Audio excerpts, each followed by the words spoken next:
Hey YouTube, Tom Houston with Tom Houston Photography here, and in this video it's going to be the part 2 of the exposure triangle. So in my first video, or part 1, I covered aperture, which is how much light gets let through the lens to control for the exposure of your photograph. Now I'm going to cover shutter speed.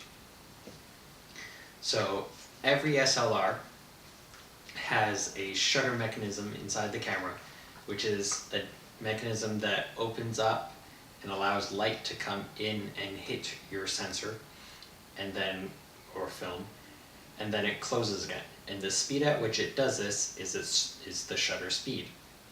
So the faster your shutter speed, the less light that will hit your sensor, and the slower the shutter speed, the more light that will hit your sensor.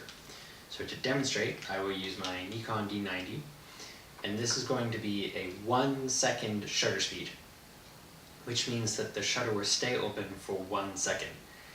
And at this speed, which is really slow, you will hear the shutter open, and then you will hear it close again. So the first sound was it opening, the second sound was it closing. Then, if I go down to 1/10 of a second, it would be harder to hear the difference. So that is it opening and closing with 1/10 of a second in between. Then I can go to 1/200th of a second, and it's hard to hear the difference between it opening and closing.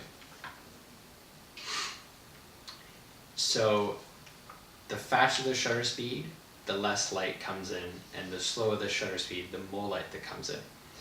So what that means is if your photo is too dark, you can make your shutter speed slower, or if your photo is too bright, you can make your shutter speed faster. However, just like aperture, shutter speed also affects another variable of your photo.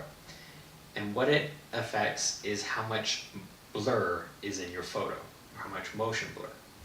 Which means if you have a slow shutter speed, it allows light to hit your sensor over a longer period of time, and if anything is moving in your photo, it will capture that movement.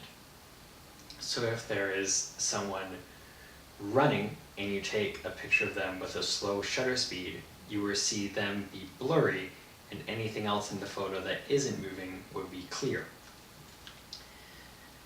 This also can happen from something called camera shake. So if you have a slow shutter speed and you're taking a photo handheld and your camera is shaking a little bit, your whole entire photo will be a little bit blurry due to the movement of your camera. This can be fixed by either increasing your shutter speed or putting your camera on a surface that isn't moving or isn't shaking like your hand. So that could be a tripod or just a tabletop, anything that isn't moving. You can also get lenses that have vibration control or reduction, or all of the different things different companies call them. For Nikon, it is vibration reduction. For Canon, it is image stabilization, or IS. This lens does not have any of that technology. It is a 35mm lens. So a good rule of thumb for not having photos blur due to you holding it with your hand is to use a shutter speed that is faster than 1 over the focal length of your lens. So right now my lens is 35 mils. So 1 over 35 should be the slowest shutter speed I use. Anything slower than that, I will get motion blur due to the shaking of my hand.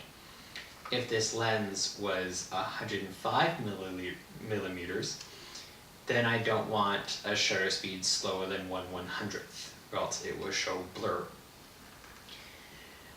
Also, if you want to use your camera to capture motion and actually freeze it, then you use a really fast shutter speed.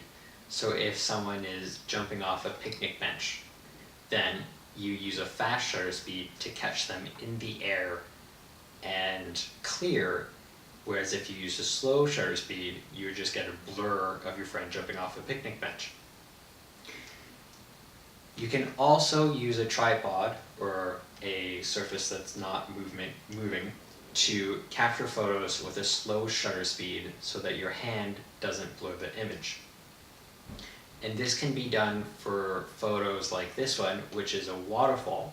So if you set your camera up on a tripod or rest it on a clean rock, you can use a slower shutter speed to capture the movement in the photo, which is the water or the water bubbles. Or you can use a really fast shutter speed to catch something that is moving quickly so that it doesn't blur. And that is how shutter speed affects your photos. It can make them brighter or darker, and it can show blur or freeze action. That is all for shutter speed. If you have any questions, please don't hesitate to toss them in a comment down below, and I'll be more than happy to help you out. Or you can read my blog, which is also in the link down below. And if you still have questions, you can either put them on my blog or put them on my YouTube channel, and I'll be more than happy to help out.